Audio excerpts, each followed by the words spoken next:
хууль зүйн дотоод хэргийн сайдаар ахлуулсан ажлын хэсэг байгуулагдаад бүх яамдын төлөвлөлийг оролцуулаад за тэгээд энэ дүрм журмыг дүн шинжилгээ хийх эхний ээлжинд дүн шинжилгээ хийснийхаа үндсэн дээр ямар харилцааг нь хууль тогтоомжоор зохицуулах ёстой бэ?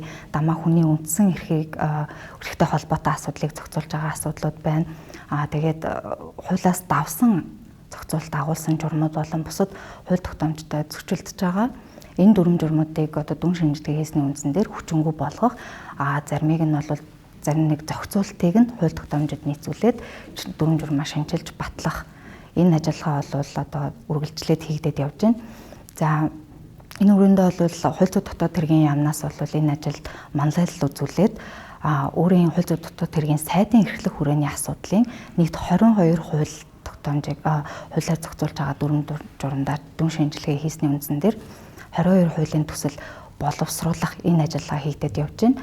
За үүнээс 2 хуулийн төсөл буюу галт зэвсгийн тухай хуулийн шинжилсэн найруулгын төсөл болон нотариатын тухай хуульд нэмэлт өөрчлөлт оруулах тухай хуулийн төслүүд сая баяр наадмын өмнө улсын газрын хуралдаанаар хэлэлцүүлэгдээд улсын хурлд өргөн мэдүүлэхээр тогтсон. Тухайлх юм бол энэ 2 хуулиар нийтдээ 16 дүрм журмыг хүчингүй болгохоор тухайн дүрм журмаар зохицуулж байгаа харилцааг нь хуулийн төсөлд тусгасан байгаа. Нийтдээ нэг 83 журам дүрм журам за тэгээд заавар аргачлал гэх зэрэг байгаа эдгээр бол хүчингүй болчиход байгаа. За хүчингүй болсон үндэслэл шаардлагын хувьд бол мэдээж хэрэг хууль тогтоомжтой зөрчилдсөн. За эсвэл хуулиас давсан зохицуулалт агуулсан. За тэгээд мөн эрх зүйн ач холбогдлоо алдчихсан. Одоо журмаар зохицуулах шаардлагагүй болчихсон юм уу? Эсвэл одоо шинжилсэн өөр хуулиар энэ зохицуултыг нэгэнтээ зохицуулсан ийм дүрм журмуудыг хүчингүй болгосон байгаа. Мэдээж хэрэг энэ бол иргэд аж ахуйн нэгжид бол тодорхой хэмжээнд эерэг нөлөөлөл үзүүлэх ийм үзүүлэлт болж байгаа гэж үзэж байгаа. Тухайлх юм бол зөвшөөрлийн хууль батлагдахаас өмнө одоо зөвшөөрөл олгох, сунгах, түтгэлзүүлэх ч юм уу те энэтэй холбоотой харилцааг бас зарим салбарт бол журмаар зохицуулж исэн.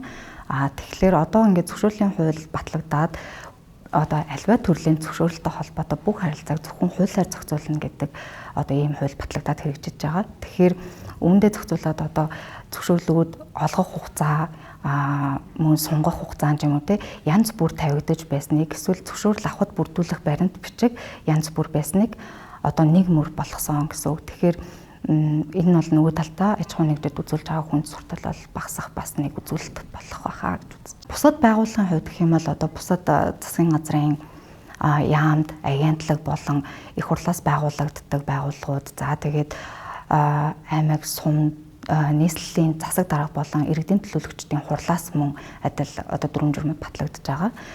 Энэ дээр бол хууль зүйн яам мэргэжил арга зүгээр хангах ажиллагаагаа хийгээд мэргэжил арга зүгээр нь хангаад ингээд дүн шинжилгээ хийгдээд явж байна.